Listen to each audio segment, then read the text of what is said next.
Hello friends, welcome into achievers. आज आई हूँ मैं एक बहुत ही बड़ी नोटिफिकेशन के साथ, जिसका हिंट मैंने आपको अपनी प्रीवियस वीडियो में बताया था कि मैं एक बहुत बड़ी वैकेंसी के बारे में बात करने वाली हूँ। तो आज मैं उसी के बारे में बात करूँगी। जो वैकेंसी है उसका नाम है EPFO। ठीक है, EPFO यानी एम्प्लॉयज़ प्रोविडेंट फंड ऑर्गेनाइजेशन ने वैकेंसी निकाली है। जो आपको चीज़ बता दूं मैं, सबसे पहले ये एग्ज़ाम कंडक्ट कराते हैं UPSC। आपको जैसे पता होगा कि UPSC IAS और PCS के एग्ज़ाम कंडक्ट कराता है। ठीक है, तो उसी तरह EPFO का पेपर भी UPSC ही कंडक्ट कराता है। लेकिन ये कुछ UPSC के कुछ पेपर, कुछ एग्ज़ाम, कुछ वैकेंसीज ऐसी हैं, कुछ पोस्ट ऐसी हैं जिसे वो अल्टरनेट ईयर्स में कराता है। IAS और PCS के एग्ज़ाम हर ईयर कंडक्ट होते हैं, लेकिन जैसे EPFO मैं EPFO का एग्जांपल ले लेती हूँ। ये अल्टरनेट ईयर्स में होते हैं। लास्ट प्रीवियस ईयर की बात करें तो 2 साल, आई थिंक 2 या 3 ईयर्स पहले इसका एग्ज़ाम हुआ। 2 साल 3 साल पहले इसकी वैकेंसी आई थी, जिसका पेपर 2021 में कंडक्ट हुआ। ठीक है, ड्यू टू कोविड ये पेपर डिले हो गया था, अदरवाइज इतना डिले नहीं होता है एग्ज़ाम इसका। ठीक है, अब फिर से इसकी वैकेंसी आई है 2 साल बाद। तो बहुत बड़ी पोस्ट है ये। पोस्ट आई किस चीज़ की है और मैं किस चीज़ के बारे में यहाँ पे डिस्कस करने जा रही हूँ, आगे बढ़ते हैं। जो एम्प्लॉय प्रोविडेंट फंड एक ऑर्गेनाइजेशन का जो पेपर आया है, उसमें आई है आपकी enforcement officer and account officer की वैकेंसी, जो सबसे इम्पॉर्टेंट है। ठीक है, ये एक है बहुत अच्छी वैकेंसी। जितने भी अकाउंट्स बैकग्राउंड के लोग हैं उन सब के लिए बहुत अच्छी वैकेंसी है। बैचलर डिग्री चाहिए आपको इसके लिए। मोस्ट ऑफ द पीपल जो अवेयर हैं, ठीक है, जो गवर्नमेंट एग्जाम की प्रिपरेशन कर रहे हैं, उन सब ने ये फॉर्म भरा होगा, मैं बहुत अच्छे से जानती हूँ। ठीक है, मैं वैकेंसी के बारे में डिस्कशन नहीं करूँगी। मेरा डिस्कशन आज है कि वे ऑफ पेपर क्या है और सिलेबस क्या है। ठीक है, वैकेंसी कितने आई हैं? 418 वैकेंसी आई हुई हैं। ठीक है, बहुत अच्छी वैकेंसी है। इस टाइम पे इतनी नंबर ऑफ वैकेंसीज आना बहुत बड़ी बात है।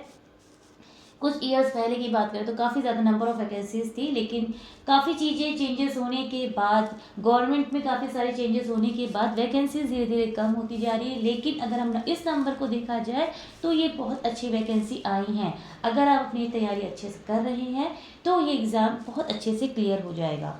आगे हम इस पर बात करेंगे एग्ज़ाम के पैटर्न पे। एग्ज़ाम पैटर्न, क्वेश्चन मार्क आएगा एक दिमाग में कि EPFO पता है, जिन्होंने पहले पेपर दिया होगा, बाय द वे कुछ, क्योंकि इसके सिलेक्शन के काफ़ी सारे क्राइटेरिया होते हैं, नहीं हुआ होगा तो दे हैव आइडिया, या फिर जो प्रिपरेशन कर रहे होंगे उनको भी आइडिया होगा। लेकिन जिन्होंने पहली बार इस फॉर्म को कि अकाउंट ऑफिसर की वैकेंसी आई है देख के भरा है इस वैकेंसी का फॉर्म, उनके लिए बता दूँ कि इसमें एग्ज़ाम पैटर्न होगा कैसे।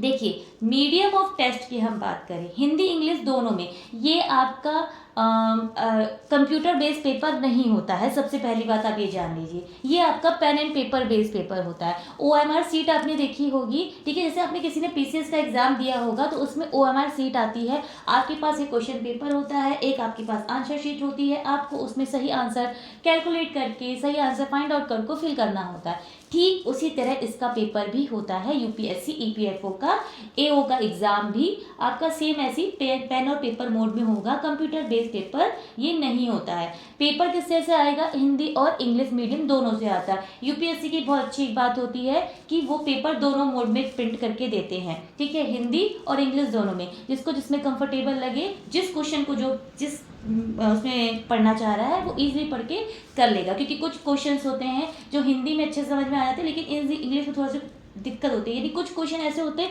जो हिंदी में बिल्कुल समझ में ही नहीं आ रहे होते, लेकिन अगर उन्हीं का इंग्लिश का पार्ट आप अगर पढ़ लो तो आप इजीली समझ जाते हो कि क्वेश्चन क्या आपसे बोल रहा है। तो सबसे अच्छी बात है इस एग्ज़ाम की, ये दोनों मोड में आपको पेपर मिलेगा कंप्लीट देने के लिए।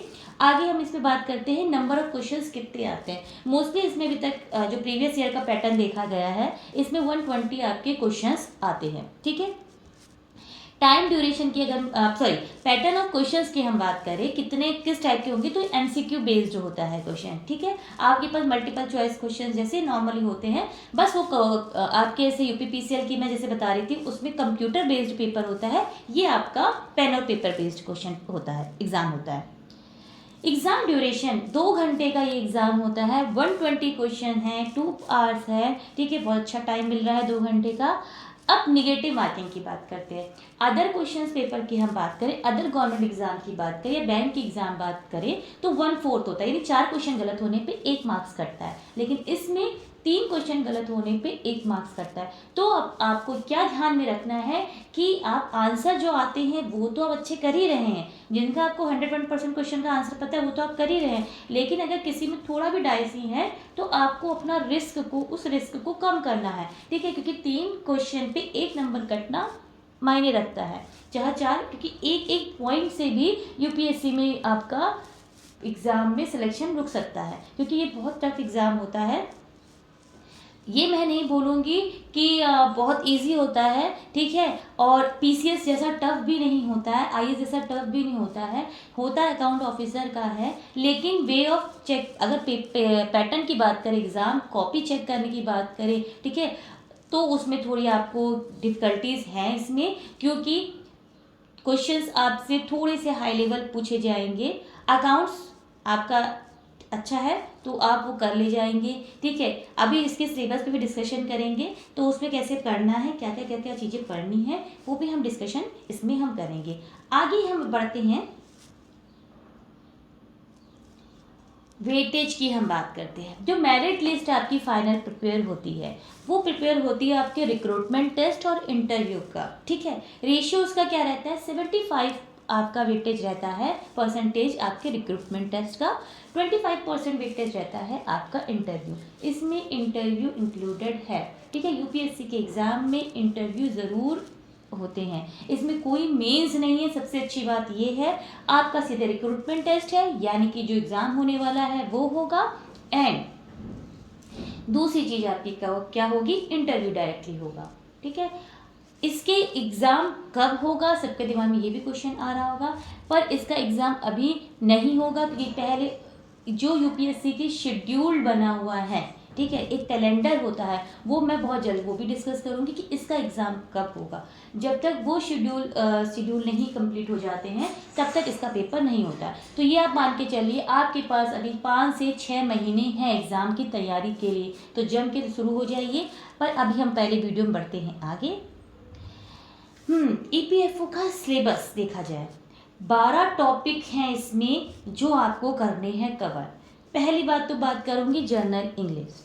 यूपीएससी के गवर्नमेंट के जो एग्ज़ाम होते हैं ना, चाहे यूपीपीसीएल हो यूपीएससी हो, ठीक है, इसके जो एग्ज़ाम होते हैं इसमें सबसे अच्छी बात ये होती है इनकी हिंदी, इंग्लिश, मैथ्स की अगर मैं बात करूँ, और दूसरी चीज़ किसकी बात करूँ, रीजनिंग की बात करूँ, तो वो अगर आपने बैंक की तैयारी कर रहे हैं, मैं बार बार इसलिए फोर्स करती हूँ, कुछ के दिमाग में आता है कि मैम बैंक की तैयारी बहुत बोलती हैं, इसलिए उस पर फोर्स कर रही हूँ, क्योंकि बैंक के एग्ज़ाम में आप देखोगे, कंपैरिजन अगर इनका करोगे तो बैंक का हमेशा reasoning, maths, English higher level का रहता है, क्योंकि वो उसी में सबसे ज़्यादा मार्क्स आपके काट पाते हैं।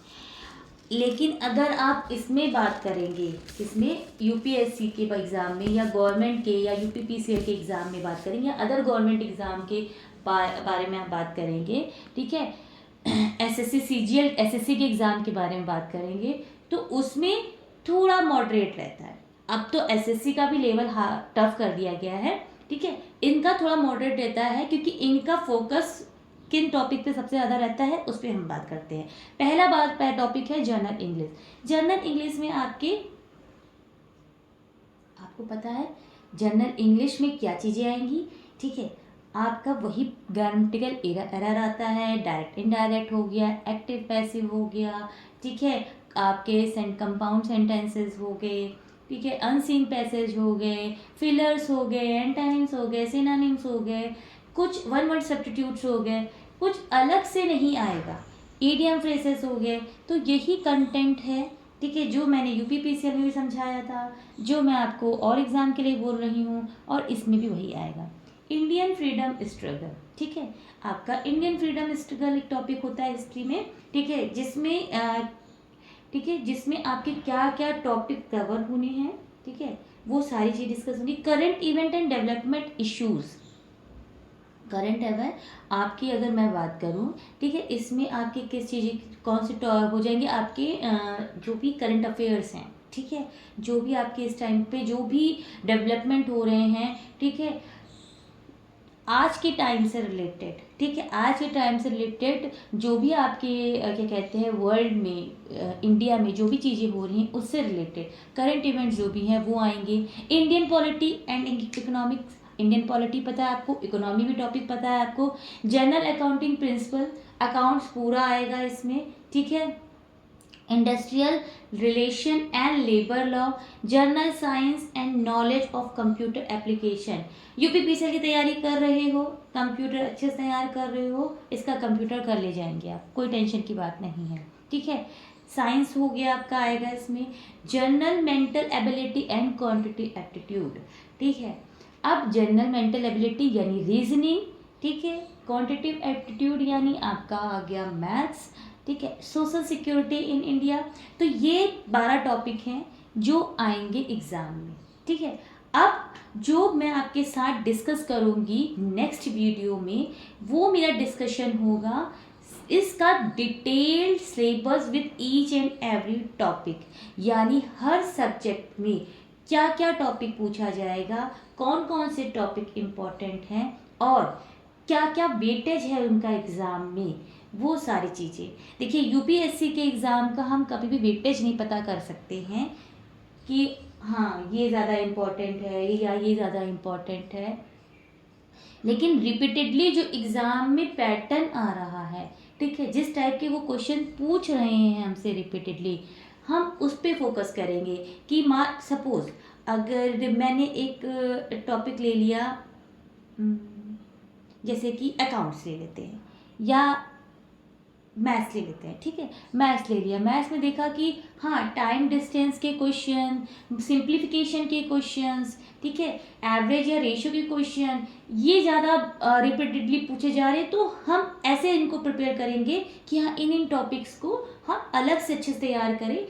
करने सारी तैयारी है, हमको छोड़ना नहीं है कि हाँ बस 5, अगर मैथ्स में 5 टॉपिक से क्वेश्चन पूछे गए हैं पिछले 5 सालों में लगातार, तो हम बस वही करेंगे, नहीं, हमें पढ़ना सब कुछ है, लेकिन हमें स्ट्रेटेजी के साथ पढ़ना है कि हमें किस पे कितना फोकस करना है, क्योंकि हमें एग्ज़ाम को क्लियर करने के हिसाब से पढ़ना है। और सबसे अच्छी बात है क्योंकि ये एक कैलेंडर बेस पेपर होगा, ठीक है, तो ये आपका अभी लेके चलिए 5 से 6 महीने आपके पास कम से कम है ही है, ठीक है। बहुत कुछ हुआ ऐसा तो ये पेपर एक्सटेंड होता है, अदरवाइज यूपीएससी का एग्ज़ाम एक कैलेंडर होता है उनका, ठीक है, वो मैं आपके साथ जब मैं इसका डिटेल्स रिवर्स करूँगी तो मैं बताऊँगी कि इसका पेपर कब होगा, ठीक है। तो आपको अभी आपके पास क्या है, प्रिपरेशन के लिए है बहुत टाइम, ठीक है। अभी नेक्स्ट वीडियो में मेरा वेट करिए, नेक्स्ट वीडियो होगी, इसमें सिलेबस के, ये जो इसका सिलेबस है इसके एक एक टॉपिक को, एक एक सब्जेक्ट को मैं डिटेल में आपके साथ डिस्कस करूंगी, ठीक है। तो अगर आपको मेरा चैनल अच्छा लग रहा है, इंफॉर्मेटिव लग रहा है, तो मेरे चैनल को लाइक करिएगा, शेयर करिएगा एंड सब्सक्राइब करिएगा एंड मेरे चैनल पे बने रहिएगा फॉर द नेक्स्ट वीडियो, जिसमें मैं डिस्कस करने वाली हूँ आपके साथ डिटेल कोर्स को। Bye bye.